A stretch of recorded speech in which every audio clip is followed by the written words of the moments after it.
استعمال کروں جس طرح ہمارے لوگ ویسٹرنائز ہوتے ہیں، جسے ہم غرب زدگی کہتے ہیں. ہم ویسٹرنائز بھی ہیں اور انڈینائز بھی ہیں. ہماری ٹی وی، ہمارے ڈرامے، ہم بھی ہجرت کر کے، ہم نے بھی ایک ریولیشن کو قائم کر کے ایک الگ ملک بنایا اسلام کے نام پر. لیکن وہ محبت جو اس کلچر میں ہمیں ملی، ڈانس آپ کی فلموں میں ملتی ہے، کیا یہ مسلم کلچر ہے؟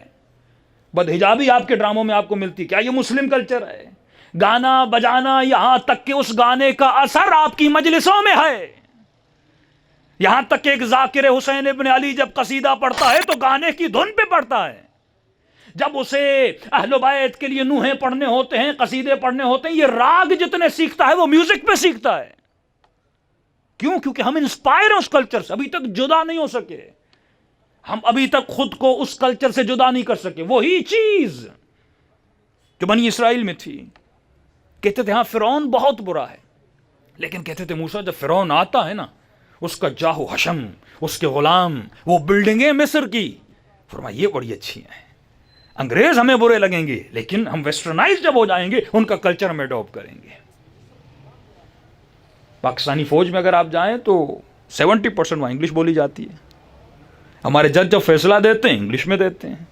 ہمارے یہاں پڑھا لکھا وہ ہوتا ہے جو انگلش بولے، جو فل سوٹ پہنے. شادی میں فل سوٹ پہنا جاتا ہے، ٹائی لگائی جاتی ہے.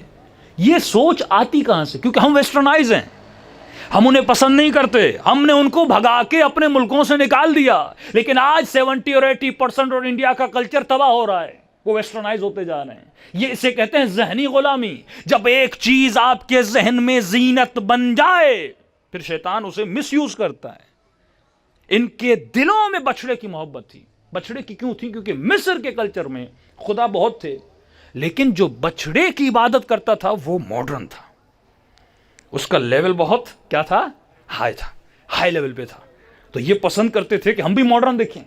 مثال کے طور پہ مہران بھی گاڑی ہے، پراڈو بھی گاڑی ہے، لیکن اگر کوئی مالدار ہو اپنا مال دکھانا چاہے تو وہ چھوٹی گاڑی میں بیٹھے گا بڑی گاڑی میں. کیوں؟ کیونکہ کچھ چیزیں سمبل بن جاتی ہیں کہ جو اس گاڑی میں بیٹھا ہے وہ کیا ہے؟ پڑھا لکھا ہے. اگر کسی خاتون کو خود کو ماڈرن دکھانا ہے، حالانکہ بچڑے سے ان سی محبت ان کی نہیں تھی، بچڑا ایک سمبل تھا کہ جو بچڑے کی عبادت کرتا ہے وہ ماڈرن ہے، وہ پڑھا لکھا ہے، وہ اپ ڈیٹ ہے. چاہے بندے کو ABC آتی ہو یا نہ آتی ہو، پینٹ شرٹ پہنے گا، فل سوٹ پہنے گا. اس کو فل سوٹ سے محبت نہیں ہے، یہ اس معاشرے میں جا کر یہ بتانا چاہتا ہے کہ میں بھی ماڈرن ہوں. ایک ریلیجیس معاشرے سے، مذہبی معاشرے سے خاتون جب یونیورسٹی جاتی ہے، لڑکا جب یونیورسٹی جاتا ہے، وہ اپنے کلچر کو بدلنا چاہتا ہے کیونکہ وہ خود کو پڑھا لکھا دکھانا چاہتا ہے. کیونکہ معاشرے میں جب کچھ چیزیں سمبل بن جائیں تو شیطان اس کو مس یوز کرتا ہے. تو بچڑے سے لینا دینا نہیں تھا. اور جب موسیٰ 30 دن سے دور ہوتے ہیں، سامری آتا ہے. بھئی سوال ہے کہ اس نے بچڑا ہی کیوں بنایا؟ اس نے بکری کیوں نہیں بنائی؟ کسی اور حیوان کو چوز کیوں نہیں کیا؟ کیا بنایا؟ بچڑا. کیونکہ سامری کو پتا تھا ان کے دلوں میں بچڑا زینت بنا ہوا ہے.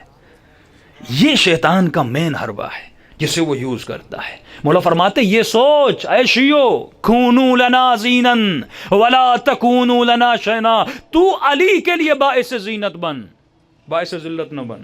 اگر میں علی کے لیے باعث زینت بننا چاہتا ہوں تو مجھے دیکھنا پڑے گا کہ مولا علی کے دل میں کون سی چیز زینت ہے کہ میں وہ اپناؤں، اور جب مولا مجھے دیکھیں تو کہیں ہاں یہ میرے لیے باعث زینت ہے.